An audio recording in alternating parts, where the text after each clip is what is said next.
Hi, I'm Eric Friedman. I'm the Executive Director of the Mad River Valley Chamber of Commerce, and I am super glad to be here at my old haunts here at Mad River Glen with Matt Millard, the GM at Mad River Glen. Great to be here. Thanks for coming. No, I'm super psyched to be this. This is like one of the ones I've been really looking forward to doing. Sure. And because obviously I know a lot about the place, and, Yep. And it's so awesome to see. I went hiking just the last couple of days. I went up to the top, and the mountain looks freaking beautiful. Yeah. Right? We're ready. It's the mountain is in good shape and ready for winter to get here. Yeah, one of the things I noticed is just the water bars and the mowing and all the regen zones. Can you speak to that a little bit about how Nate and the team kind of get this place certainly. rolling? We spend a lot of time and effort and a lot of manual time and effort keeping this mountain in great shape and keeping it in its natural state, but at the same time being ready for every winter. So that includes hand mowing most of the steep, all the steep trails. Yeah. We've got a great machine mower for the rest, taking care of our water bars.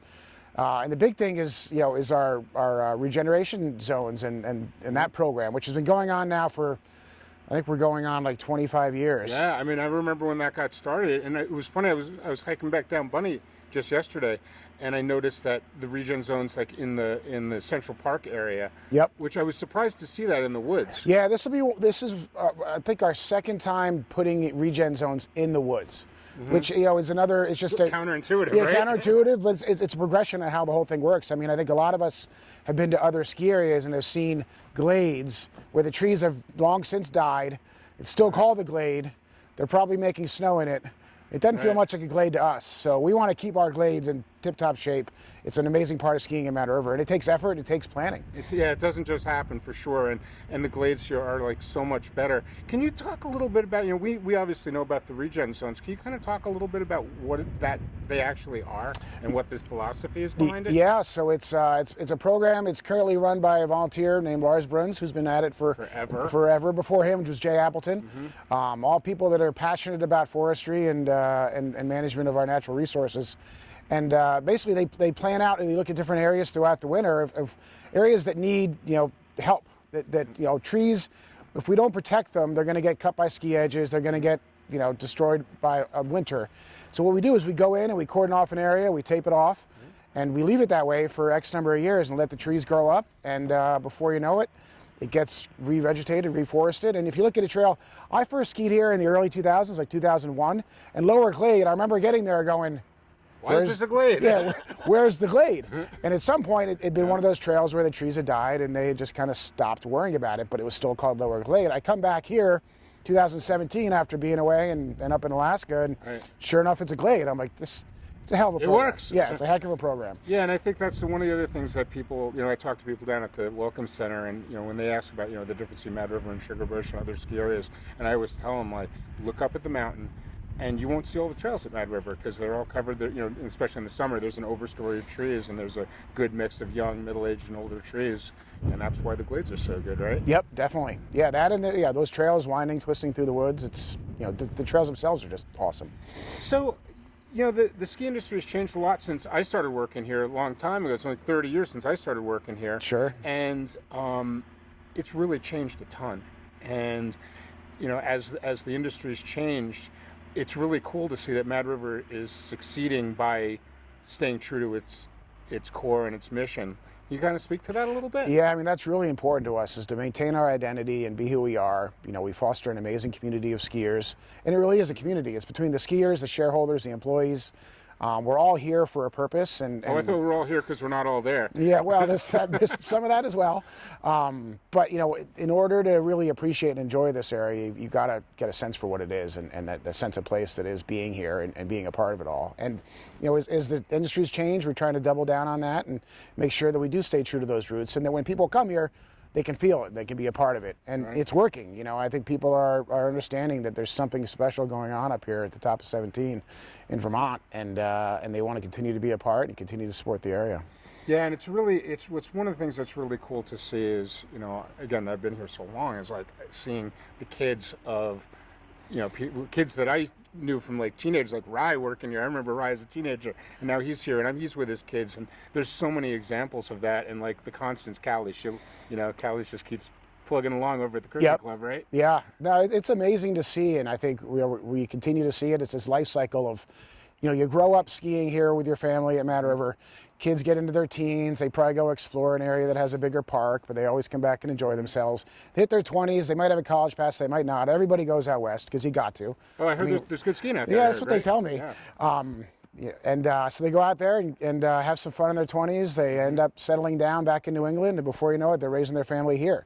And it's an amazing part of that life cycle of Mad River. And I think you were the one that started the 12 and under pass, transformative for Mad River Glen, for the ski industry, really, to just put that value on making sure that people grow up as skiers and getting a sense for what this place is. Yeah, one of the things yesterday when I came back down, and there was the race team was doing dryland training, and they had gates up, and they were running through. It was really cool. And I totally was thinking about that. And there were more kids at the dryland training outside, and there were multiple groups. There were more kids in that, just doing those gates yesterday in dryland training, than when I started here. How many were in the kids programs in total? Yeah, and how it's all grown. It's awesome. Right. Yeah, no, you try to think about what a place like Mad River would be like without that sort of program. And I think the skiing demographic is aging as it is, but being able to keep people and younger kids getting involved. Now we're doing it in partnership with Stark Mountain Foundation, the ski scholarship program. We've got up to 12 scholarships for local kids to get in those programs every year. It's all that is a part of the mix. Yeah, it's an amazing thing. It really is. So, a bunch of new stuff going on this year. So yeah, the mid station on the double. Yeah, our biggest project is definitely putting back the mid station on the double chairlift. So we're calling it mid 2 for now because it's for most of us there's only ever been one mid station. So all summer long we got to name this thing. So unoriginal mid 2 is how it sits. And it's I think it's going to be really great for the ski area. It's different than the original one. The original one was for getting. I hate to say that, I remember it. Do you? Yeah. All right, fair enough. I'm not sure I was alive for it. No, you weren't. Yeah, but that one was mainly people were getting on at mid and riding to the top. Right. Back then there was the consistent snow at the higher parts of the mountain, so they wanted to keep skiing that. And we have that in the single, so we felt like what we really needed was something to get us through the bad weather times when we don't have natural snow. And we've been able to make snow up to where mid 2 is now for really for years and years. Yeah. And we've fixed lines and gotten it up to a really good spot now. And so we had the snow for the past couple of years up there, and we couldn't ski it. Right. So what's the answer? Put mid back in and make it an unload only. And now we can access that snow when we don't have natural snow.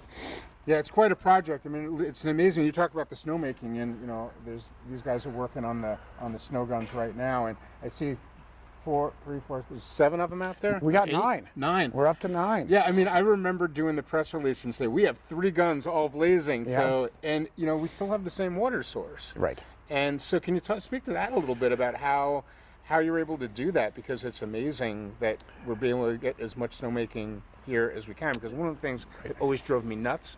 Oh, Mad River, they don't make snow and they don't groom. And it's like, well, actually. Right. Right? Yeah, we're one of the first to have a snowmaking system. We're still working off that same system, which is a problem at times. But I mean, I think you're right. Our biggest constraining factor is our water source. I don't see that changing in any meaningful way anytime soon. That's been looked at over the years, and you're talking a whole lot of money and a whole lot of permitting. I mean, it'd be a monstrous undertaking. So. What do? We do in Vermont. We do what we can with what we got. And one of the big things is starting earlier. It's currently, November 18th, and we haven't started yet, which is rare for us. It hasn't been very cold either, but we have been busy with mid 2. But the 9 guns over the 4 or 5 or 6, really what that does is enables us to move around quicker. When you're done with one spot, you're already staged in another. It's a very, very rare time when we can run all 9 because of our water. And the capacity that we have. But this year it also has not rained a ton. Most of the Northeast is in some sort of drought. We're hoping that changes, both in the snow and the rain category, because we'd like to be able to run 7, 8, 9 here at some point. Right. And when when we do get those inevitable thaws, the water just does come back. So that's kind of it regenerates itself. Yeah. I mean, we generally hope that we're done making snow by the middle of January, but the way the winters are going, those thaws come in, and we might have to get back out there. And it's definitely winters seem to be shifting later. Yeah, for sure. But the other thing too that seems like is the storm system, like they're getting bigger.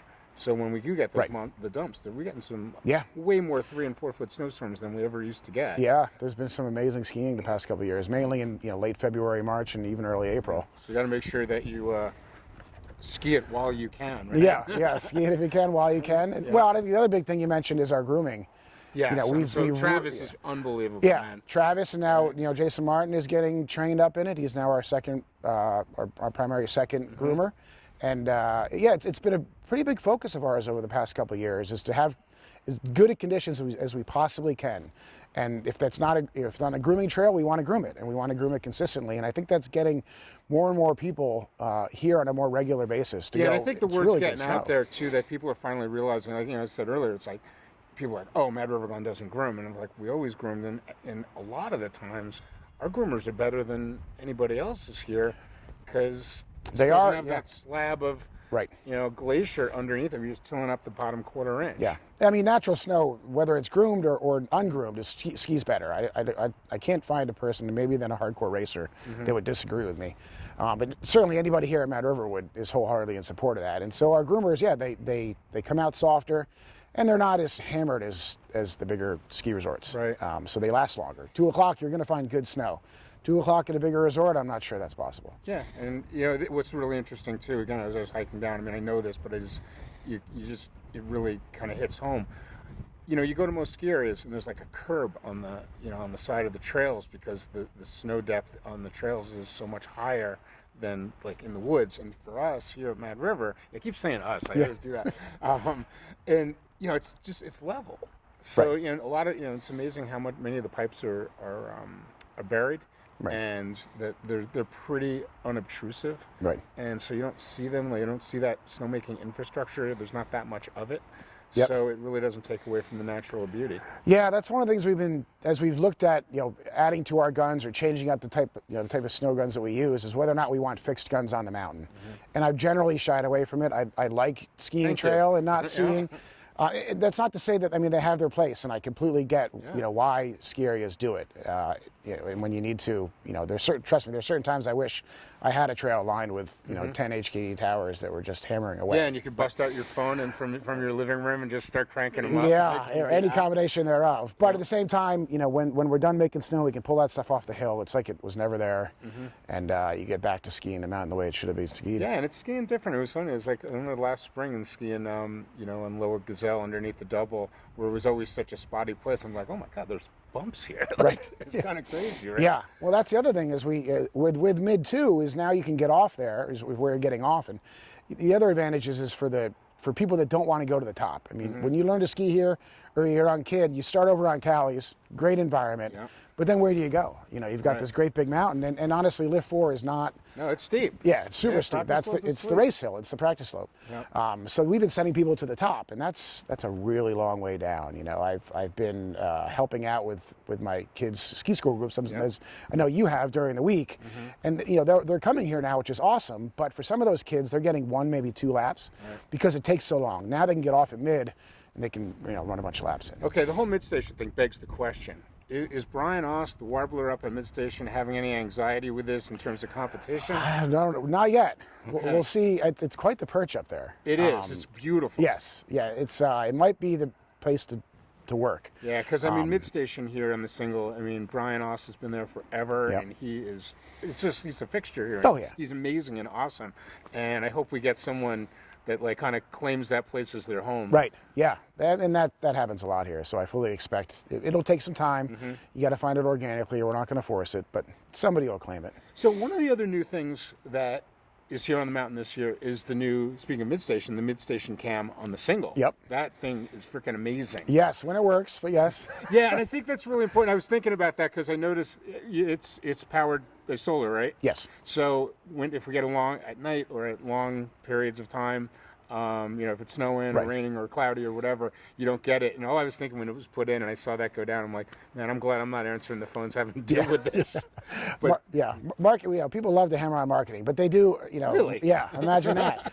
But, Rye does a great job with getting it up and getting it set up. And it's a power issue. We're figuring it out. There is new technology that, we adapt to fairly slowly here, but we're kind of making leaps and bounds there. So actually after this, I'm going to head up the hill with Mountain Ops, and we're going to put in a new controller that's going to let us monitor it and hopefully find ways to kind of extend it as well. We can. have it up on the Welcome Center. I have the one from Sugarbush and the Mad River, in the Mad River one, and there's so many different great angles. The one on the double, the one here on the single, which we're probably being monitored right now. Yeah, this is true. So we have to watch what we do. Don't pick your nose or anything. Yeah. Right? Fair enough. No, but it really is a cool view from up there. And I was thinking you could actually like judge the unconventional, or what are we calling it now? It's like the Flying Ryan events, and all the events. Oh yeah. Like the judges can sit there in the bar and judge it now.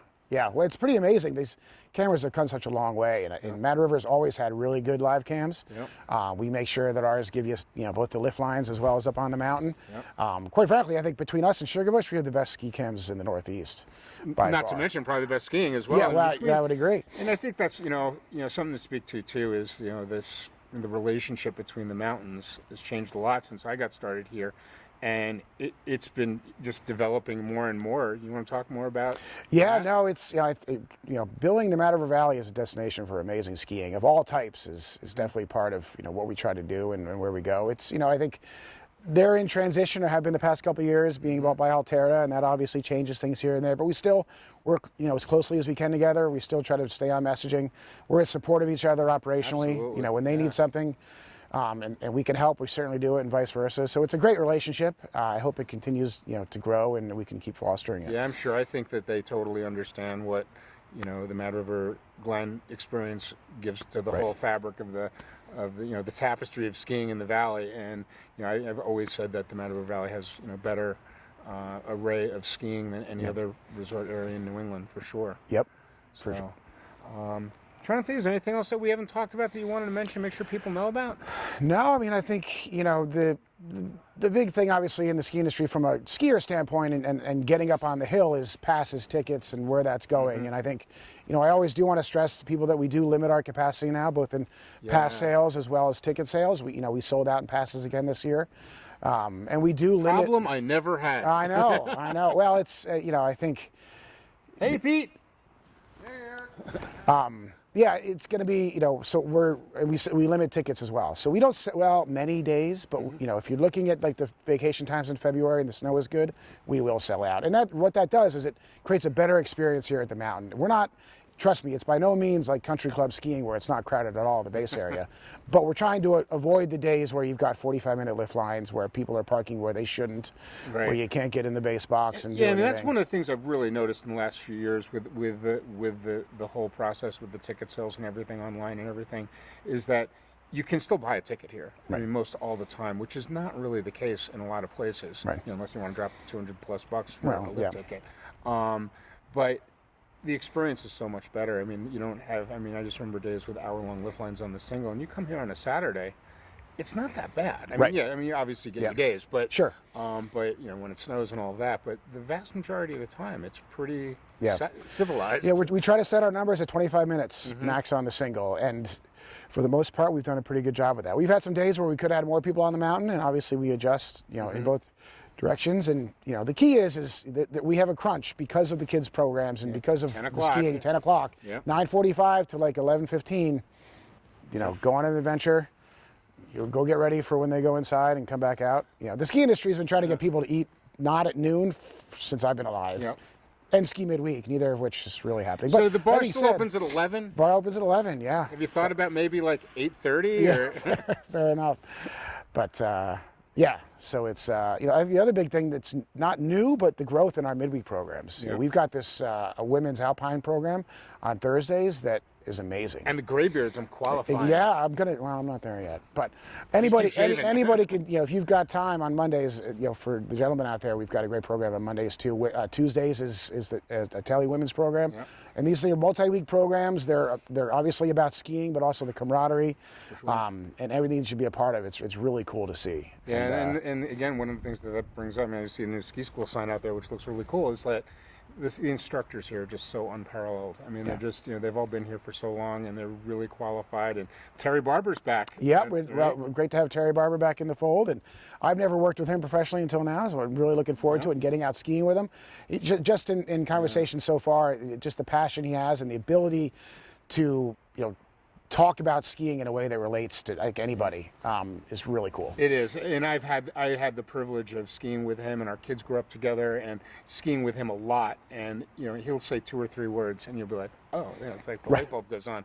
And as a ski school director, one of the things that I always marveled at is I look over on Callie's Corner, and you'll see this nationally recognized ski instructor that's one of the best in the country, that's in charge of this whole staff, teaching little kids. And I would go to parents, they're videoing their kids, and I'm like, do you have any clue like who's teaching your kid how to ski? And we're so fortunate. Definitely. Yeah, our instructor staff and our ski club coaching staff, our free ski staff are amazing. And they instill that passion in the kids, as well as the skill to go anywhere.